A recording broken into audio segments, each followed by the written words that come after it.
و منفي کارونه د 99% منفي احساساتو مسؤل دي. زموږ په ورځنیو چارو کې ډېری داسې کړنې شته چې موږ نه متوجه کېږو ورته، خو همدغه کارونه زموږ د منفي احساساتو د زېږندې سبب ګرځي. دغه کړنې که څه هم ډېری وړې به وي، خو کولی شي چې د وخت په تېرېدو سره ستاسې پر ژوند اغېز وکړي. دا چې دغه کړنې کومې دي، ځانګړنې یې څه دي او حل لارې یې څه ډول دي، نو له موږ سره پاتې شئ او ویډیو تر پایه وګورئ. لومړی، وارخطایي. وارخطایي تقریبا د انسانانو یو طبیعي عادت دی، خو په مشق او تمرین سره کولی شو له دې بد عادته ځانونه وژغورو. معمولا چې کله پر موږ یو زیری کېږي، که هغه مثبت یا منفي وي، نو وارخطا کېږو، خپل ځان نشو کنټرولولی. د بیلګې په ډول که څوک مو د یو دوست له مړینې خبر کړي، خپل حواس له لاسه ورکوو او بې واکه کېږو. د حل لاره دا ده چې په داسې حالاتو کې باید هغه څه چې راپېښ شوي دي ویې منو او د الله تعالی رضا یې وبولو. ستاسو ژوند تر هر څه مهم دی. په ځان دومره فشار مه راوړئ چې روغتیا ته مو زیان ورسوي. دویم، د موخې یعنی هدف نه لرل. ډېری خلک ګورو چې ستړي او ستومانه وي، ټولو ته په غوسه وي، له هر چا سره په نه خبره شخړه کوي او هیڅ کار ورته خوند نه ورکوي، چې د دې ټولو اصلي علت د هدف نه درلودل دي. موږ څوک یو؟ د چا لخوا دې نړۍ ته راغلي یو؟ د څه لپاره ژوند کوو او ولې ژوند کوو؟ دا پورته ټولې هغه پوښتنې دي چې موخه لرونکی انسان یې د ورځې په اوږدو کې څو ځلې له خپل ځانه کوي او د ټاکلي هدف په لرلو سره خپل ځان ته قناعت ورکوي. پرته له شکه د مشخص او ټاکلي هدف لرل مو حقیقي سکون ته رسوي. بې هدفه ژوند یعنی نه ژوند. خپلو ځانونو ته مو لنډمهاله، منځمهاله او اوږدمهاله موخې وټاکئ او هره ورځ له خپل ځانه وپوښتئ چې څومره د خپلو اهدافو په ترلاسه کولو کې بریالي یاست.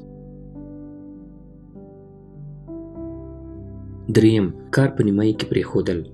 نیمګړی کار یعنی هیڅ کار او بې پایلې کار. که ستونزې مو هر څومره ډېرې او جدي هم وي، نو خپل کار نیمګړی مه پرېږدئ. د تجربو په اساس زموږ د ډېری ځوانانو ستونزه هر کار ته لاس اچول او هغه کار په نیمایي کې پرېښودل دي. هماغه یو مشهور متل دی چې وایي دوه هندواڼې په یو لاس کې نه نیول کېږي. هڅه باید وشي چې مخکې د هر کار له ترسره کولو ښه فکر وکړو چې آیا د دې کار د ترسره کولو وړتیا لرو که نه. وروسته له بشپړ اطمینان څخه دې په کار عمل وشي.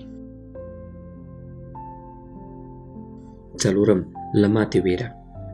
ویره په حقیقت کې د ماتې منل دي. څېړنو ښودلي د انسانانو 90% تشویش چې کارونو د ترسره کولو څخه وړاندې یې لري، هغسې نه وي چې دوی یې فکر کوي. د هر کار له ترسره کولو وړاندې ویره، تشویش او منفي افکار له خپلو ذهنونو لرې کړئ. په ډاډه زړه په الله تعالی توکل وکړئ او د قوي پلان او هوډ په درلودو سره پیل وکړئ. پرته له شکه چې د هر کار پیل له ستونزو خالي نه وي، خو دا په دې معنا نه ده چې تاسې د خپل باور له لاسه ورکړئ. پنځم، له منل کېدو ویره. څه رقم چې یاست ویې منئ. یوازې تاسې یاست چې خپل ځان ته قناعت ورکولی شئ. په شته نعمتونو شکر وکړئ او د خپل ځان د وضعیت د ښه کېدو هڅه وکړئ. خپل ځان هیڅ کله د بل چا سره مه پرتله کوئ. شپږم، له پیښو سره مخامخ کېدل. د خپلو اهدافو پر لور ګړندي ګامونه واخلئ او هیڅ کله مه ناهیلي کېږئ. څه چې راپېښېږي په ورین تندي یې ومنئ. دا باید ومنو چې هرې تیارې پسې رڼا راځي. ژوند له لوړو او ژورو جوړ دی. د ژوندانه له پیښو تجربه ترلاسه کړئ. تاسو د ټولو شته ستونزو مسؤل نه یاست. اووم، قهر او غوسه. قهر او غوسه د انسان ژوند تر بل هر څه ډېر په خطر کې اچولی شي. د ناوړه پیښو په مقابل کې ځانونه کنټرول کړئ. څه چې شوي دي. د راتلونکي لپاره فکر وکړئ. غوسه یوازې او یوازې ستاسې روغتیا ته زیان رسوي او نوره کومه ګټه نه لري. د یوې ناوړه خبرې او کړنې په ځواب کې ژوره ساه واخلئ او ترې تېر شئ. بښنه ستاسو او ستاسو په مقابل لوري چې ورته په غوسه یاست سړې اوبه شیندي. بښنه او تېرېدنه د غوسې له منځه وړونکي بلل کېږي.